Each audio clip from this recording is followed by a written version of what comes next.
Bismillahirrahmanirrahim. Assalamualaikum warahmatullahi wabarakatuh. Nama saya Nurul Fariha dari kelas B1M. Di sini saya akan mempresentasikan mengenai pengembangan kurikulum dan bahan ajar. Pertama, saya akan mempresentasikan mengenai anatomi buku ajar. Judul buku yang akan saya kembangkan adalah buku Bahasa Arab MI kelas 1, terbitan Kemenak RI. Penulisnya adalah Makhi Ulil Kiram, editornya Daniel Hilmi.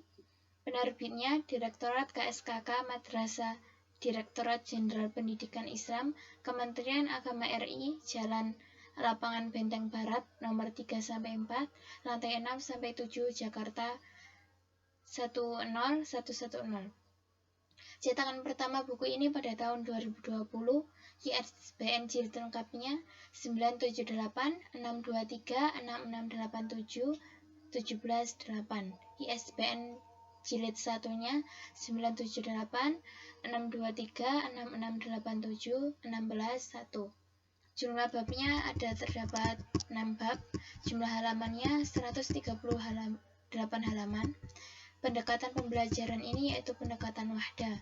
Buku ini telah disunting dan diselaraskan oleh Pusat Penelitian dan Interkomunikasi Pengetahuan di Kerajaan Arab Saudi. Buku ini memiliki hak cipta pada tahun 2020 pada Kementerian Agama Republik Indonesia dan dilindungi oleh undang-undang. Buku ini memiliki kata pengantar, KI dan KD semester 1 dan semester 2 pada awal buku, daftar isi, peta konsep, dan pada setiap babnya juga terdapat KI dan KD masing-masing, tujuan pembelajaran, dan juga terdapat petunjuk pembelajaran pada setiap materi atau latihan soal.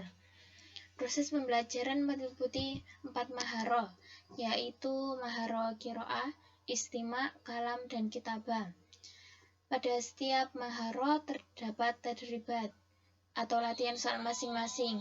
Selain itu, peserta didik juga diajarkan aswat atau belajar mengucapkan huruf hijaiyah dengan benar pada masing-masing bab. Juga pada setiap akhir bab terdapat lagu yang memudahkan peserta didik dalam menghafal pembelajaran atau menghafal mufradat. Dan juga memiliki indeks, glosarium, dan latihan UAS atau latihan UTS.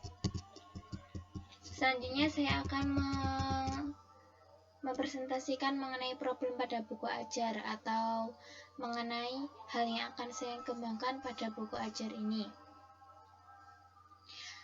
Pada pembelajaran pengamatan gambar seperti yang kita lihat ini, terdapat gambar wanita yang tidak berkerudung atau tidak berjilbab. Nah, pada bagian ini saya akan menggantinya menjadi gambar wanita berjilbab. Lalu pada bagian pengamatan ini, agar peserta didik semakin memahami artinya, pada bagian petunjuk pembelajaran saya tambahkan guru membacakan makna dari mufradat tersebut dan murid mencatat arti mufradat tersebut. Lalu pada gambar ini juga saya ganti menjadi gambar wanita berjilbab. Lalu pada halaman selanjutnya saya menambahkan latihan atau menambahkan tadribat dengan menghubungkan mufradat dengan gambar yang sesuai. Lalu pada halaman selanjutnya, pada halaman ini atau terdapat kalimat yang tidak memiliki arti, sehingga agar peserta didik mengetahui artinya, saya tidak menambahkan arti pada halaman ini, namun saya menambahkan pada petunjuk pembelajaran dan dengan kata-kata guru membacakan makna, lalu peserta didik menuliskan makna di bawah kalimat bahasa Arab. Ini bertujuan agar selain melatih peserta didik dalam menulis bahasa Arab, juga melatih ingatan peserta didik agar semakin mengingat makna dari setiap kalimat yang telah dipelajarinya. Lalu pada halaman ini tidak begitu saya kembangkan. Lalu pada halaman selanjutnya ini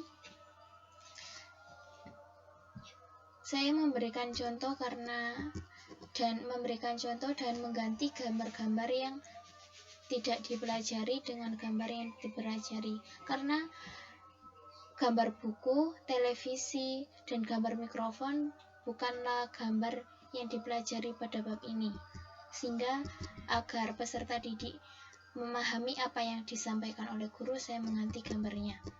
Lalu pada bagian ini, gambar-gambar yang tidak sesuai saya ganti,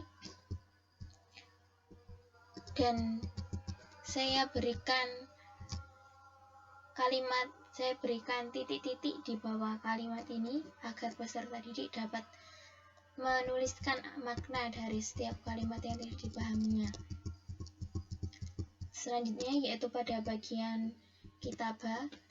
Pada bagian kitabah ini menurut saya cukup baik dan tidak perlu begitu dikembangkan, sehingga tidak begitu saya kembangkan. Hanya saya berikan beberapa contoh. Selanjutnya, saya akan menampilkan bentuk pengembangan yang telah saya buat.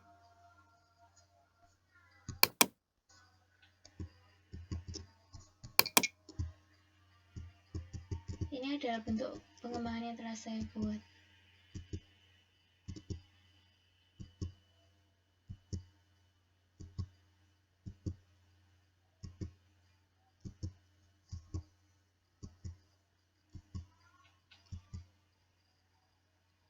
Pada bagian pengamatan, gambar-gambar yang tidak sesuai telah saya ganti.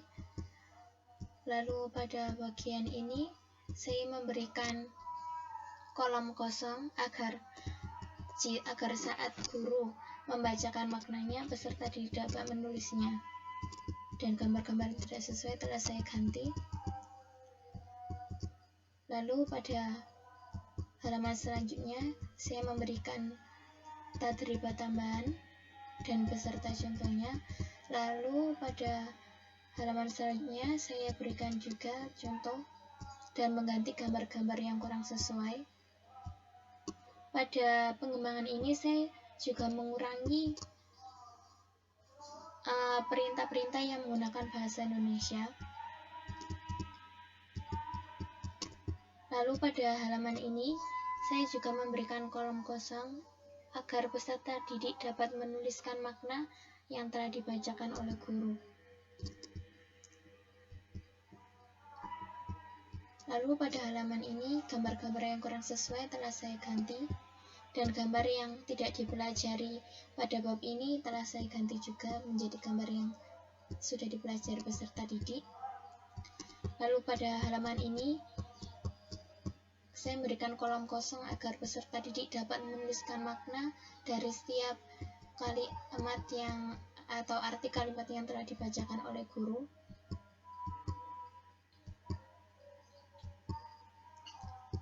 Lalu pada bagian kitabah, saya memberikan contoh agar memudahkan peserta didik memahami maksud dari perintah. Seperti memberikan lingkaran pada gambar ini. Sekian pengembangan yang telah saya paparkan. Terima kasih. Wassalamualaikum warahmatullahi wabarakatuh.